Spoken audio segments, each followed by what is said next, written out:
that you need to be able to do in a Google Doc. So the first step is to start a Google Doc. We're going to start here in Google Drive. You're going to click the big new button, and you will go to Docs, and you can either start from a blank document or a template. Let me show you what the template options are. Some of these can be really great for students. There's everything from lab reports to essays to a lesson plan. So these are some good places to start if you need to provide some formatting for students or even yourself. But let's go back, and we're going to work today with a blank document.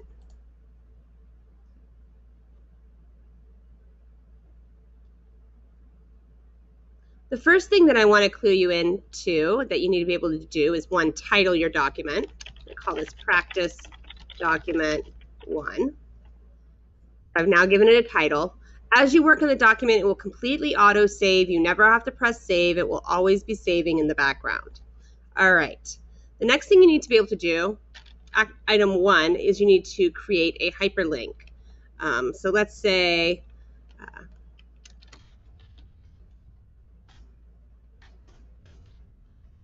so I want to have this person go to Grammarly.com. I will highlight it, and I will click this Insert Link button. And it's going to find that link for me, and I'm going to apply, and that will now make the link. So when you make a hyperlink, you're looking for this button that looks like little chain links, and that will make the hyperlink. Another important feature of Google Docs is revision history. So you'll go to File, and you'll go to Version History, and you can see all the past versions that someone has worked on and who's been contributing to that. So as a teacher and you're grading work, that is a really great opportunity to see how the collaboration is going. Another tool that you can use is commenting, and you'll see that here with this little plus sign. Okay, so if we wanted to just add a general comment, we could say, I love this site about Grammarly, and I'll comment on it.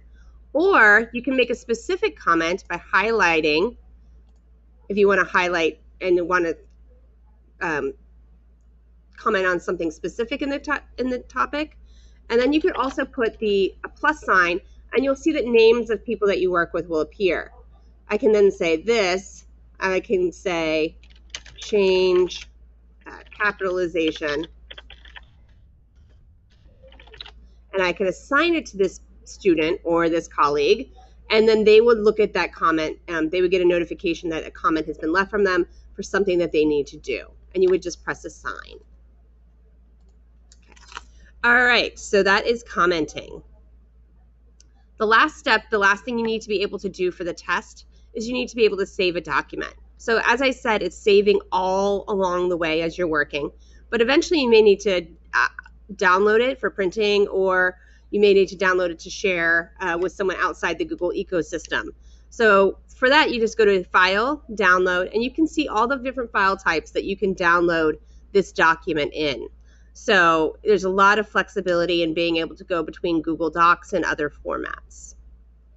All right, those are the essentials that you need to know. Stay tuned for some extra tips. Welcome back to the bonus material. I want to show you a few things for making your documents better. The first thing I want to show you is page setup. Sometimes you don't want to use the default margins. You want to change those margins. So maybe you want 1-inch margins on the top and bottom. You can change those. You can also change the display. So I'm going to go to landscape, and you can change the background color. So if you want this to be a web document mostly, and rather than printing, you can have a nice color on the background. So you see that I've made all of those changes. The next thing I want to show you is setting the language. So when you first start a document, you can change the language to a different language if you're going to be typing in another language. So if you're teaching world languages, this can be really powerful to have the students be typing in Spanish, and then the grammatical errors will check in Spanish. Also, as far as languages, if you go to Tools and you go to Translate Document, I can translate this document into any of these languages. Let's say I have a student who is from a French-speaking country, or parents are. I can send this list of student achievements to every parent whose home language is French. And now it's a little more accessible for that parent. You'll see that it makes a copy. It doesn't change the original. So you still have the original in English. Another great tool in Google Docs is the Explore button.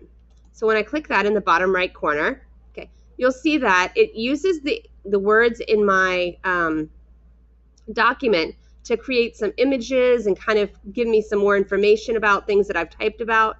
So we have some students that have won the Cardinal District. So maybe if I wanted to see what the Cardinal District was all about, I could then go here. This really is not about school Cardinal Districts, but Boy Scouts. The second link is about the school Cardinal District. Okay, maybe I want to cite this website here for my Cardinal District champs.